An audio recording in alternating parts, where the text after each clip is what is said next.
Hi everyone. Today I want to talk a little bit about something that really is hard to explain unless you live it. And that is how real socializing fatigue is. That it's real. It's especially when you have social anxiety.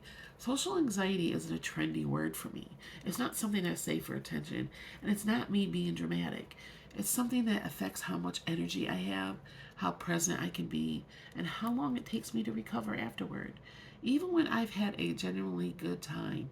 And that's the part people struggle to understand. Is because when someone hears I'm emotionally exhausted from socializing, they often assume it means I didn't enjoy myself, or I didn't like the people I was with, or even they drained me.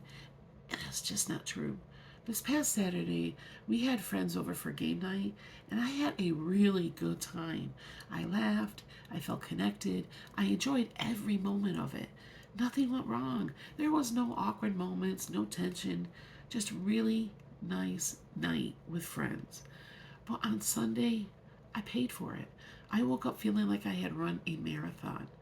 Not physically sore, but mentally and emotionally spent. The kind of exhaustion that sinks into your bones.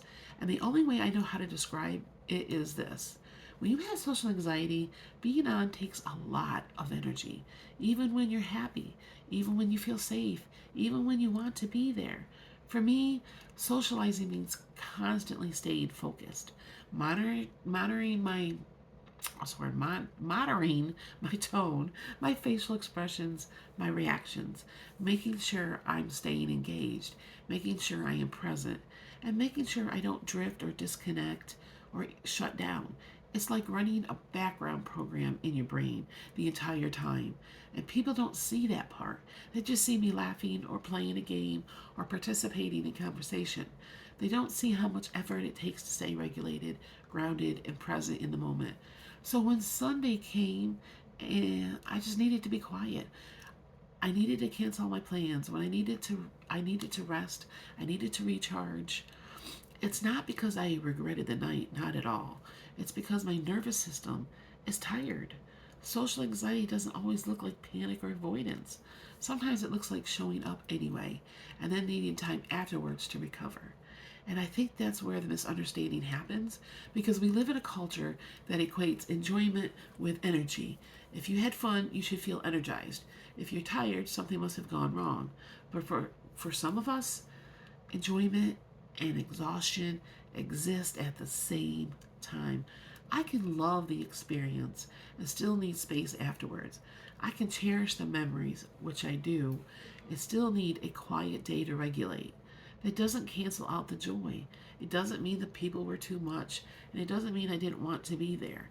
It simply means my brain and body work differently.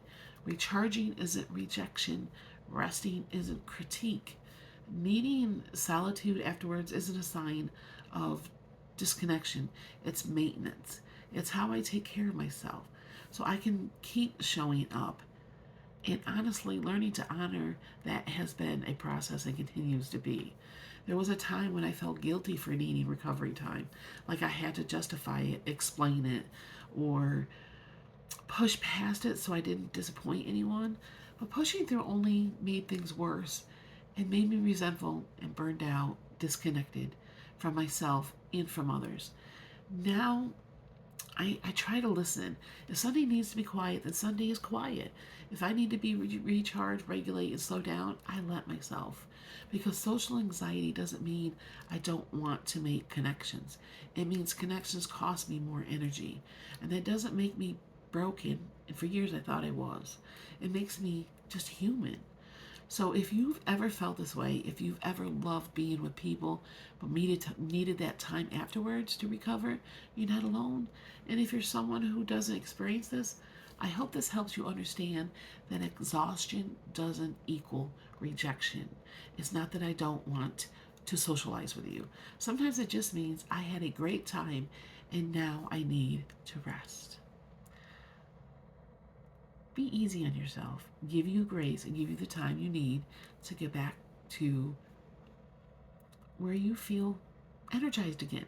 But anyway, guys, I hope that made sense. I hope you enjoyed that or got something out of it, not necessarily enjoyed it. But yeah, That's all I have for you today. I want to thank you very much for listening to me. And yeah, social anxiety is real. It's not a fad word for me. It's not something I use to for excuses. It's what I deal with. But just because I have it doesn't mean that I just let it take over. But I do need to recharge afterwards. All right, guys. That's all I have. Take care. Have a great rest of your week. I'll talk to you soon. Bye bye.